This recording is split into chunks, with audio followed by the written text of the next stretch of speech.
नमस्कार बच्चों। तो बच्चों, आज हम कक्षा 10 व्याकरण में पढ़ाए जाने वाले पदबंध को पढ़ने जा रहे हैं। तो पदबंध को समझने से पहले हमें पद को समझना आवश्यक है कि पद क्या होता है।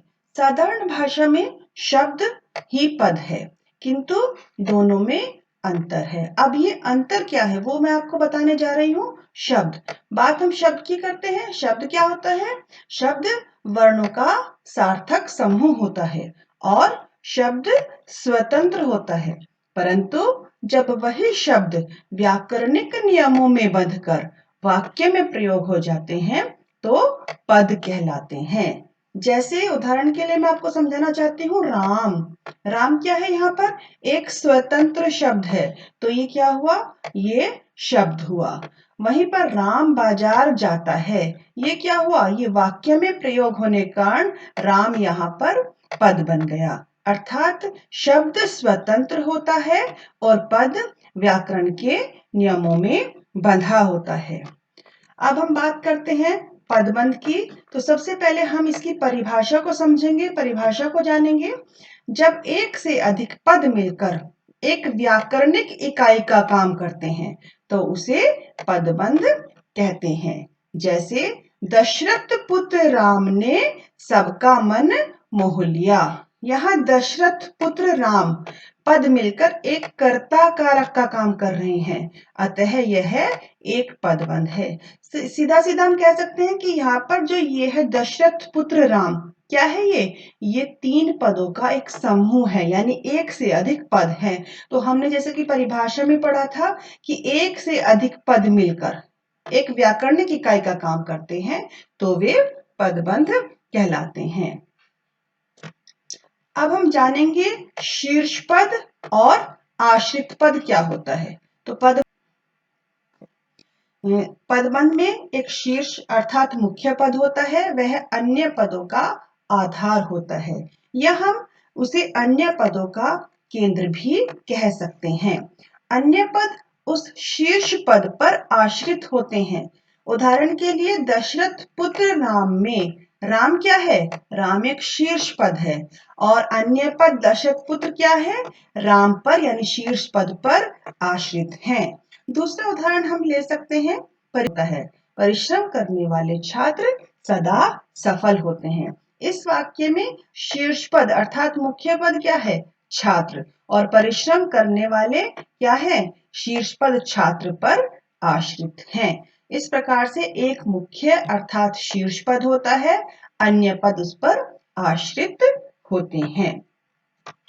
पद व पदबंध में अंतर।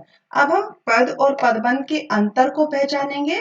जब कोई एक शब्द, हम यहाँ बात कर रहे हैं एक शब्द की, जब कोई एक शब्द किसी इकाई, संज्ञा, सर्वनाम, क्रिया विशेषण, अव्यय या क्रिया विशेषण का काम करता है तो वह पद कहलाता है। किंतु जब एक से अधिक पद, यहाँ पर हम बात करें एक से अधिक पद की, जब एक से अधिक पद यही काम करते हैं तो वे पदबंध कहलाते हैं।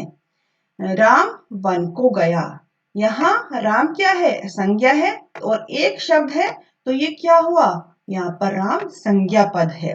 लेकिन जब हम बात करते हैं दशरथ पुत्र राम वन को गया, यहाँ दशरथ पुत्र राम, यहाँ एक पदों का समूह है ये, तो ये क्या हुआ? संज्ञा पदबंध। साधारण भाषा में अगर कहा जाए तो वाक्य में प्रयुक्त एक शब्द पद कहलाता है और एक से अधिक शब्द पदबंध कहलाते हैं। तो बच्चों, अब हम समझेंगे पदबंध के भेद। पदबंध के 5 भेद होते हैं: संज्ञा पदबंध, सर्वनाम पदबंध, विशेषण पदबंध, क्रिया पदबंध, अव्यय या क्रिया विशेषण पदबंध। सबसे पहले हम संज्ञा पदबंध को समझेंगे कि संज्ञा पदबंध क्या होता है। उसके लिए हम पहले उदाहरण समझेंगे। सामने के मकान में रहने वाला लड़का आज चला गया। यहाँ पर हम इसको बहुत ध्यान से देखेंगे, जो रंगीन अक्षरों में लिखे हुए पद हैं वो क्या है? संज्ञा को दर्शा रहे हैं। और सबसे साधारण तरीका क्या है? हम अंतिम शब्द को पहचानेंगे कि वो क्या है। ठीक है, संज्ञा है लड़का, तो यहाँ पर क्या है? ये सामने के मकान में रहने वाला लड़का आज चला गया, तो ये संज्ञा पदबंध हुआ। विदेश में आए हुए लोग, विदेश में से आए हुए लोग कहाँ गए, यहाँ भी ये संज्ञा है। अलमारी में टंगा कोट मेरा है, मेरा विद्यालय शहर का सबसे अच्छा विद्यालय है। तो बच्चों, आप उपयुक्त वाक्य को अगर हम ध्यान से देखें तो क्या दिखाई देता है, जो रंगीन पदबंध है वे वही कार्य कर रहे हैं जो एक संज्ञा पद द्वारा किया जाता है। तो यहाँ पर जहां कोई भी पदबंध वही कार्य करे जो संज्ञा पद द्वारा किया जाता है तो उसको संज्ञा पदबंध कहते हैं। अब आगे बात करते हैं बच्चों हम सर्वनाम पदबंध की। सर्वनाम पदबंध क्या होता है? ठीक जैसे ही हमने संज्ञा पदबंध को समझा है, ठीक उसी तरह से सर्वनाम को समझेंगे। शेर की तरह दहाड़ने वाले आप, यहाँ पर देखिए अंतिम शब्द क्या है, आप क्या है, सर्वनाम। शेर की तरह दहाड़ने वाले आप आज चुप क्यों हैं? पार्क में खेलने वाले ये लोग कौन हैं? पढ़ाई में अच्छा होने पर भी वह फेल कैसे हो गया? हमेशा दूसरों की मदद करने वाले आप सच में महान हैं।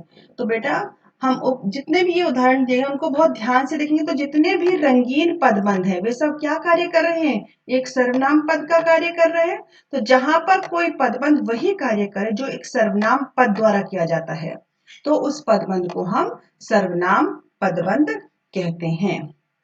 आइए बच्चों, अब हम विशेषण पदबंध पढ़ेंगे। विशेषण पदबंध क्या होता है? आज तो बहुत ही गर्मी है, मीठा बोलने वाले व्यक्ति सबके प्यारे होते हैं, अत्यधिक सुंदर कविता लिखने के कारण उसकी प्रशंसा हुई, सत्य और अहिंसा का संदेश देने वाले गांधी जी सबके प्रिय हैं। तो बच्चों, उपयुक्त वाक्यों को बहुत ध्यान से देखेंगे कि जितने भी रंगीन पदबंध हैं क्या कर रहे हैं, वो सब विशेषण पद का कार्य कर रहे हैं, विशेषता बता रहे हैं किसी की। ठीक है बेटा, तो जहां कोई पदबंध वही कार्य करे जो किसी विशेषण पद द्वारा किया जाता है उसे विशेषण पदबंध कहा जाता है। क्रिया पदबंध की बात करते हैं।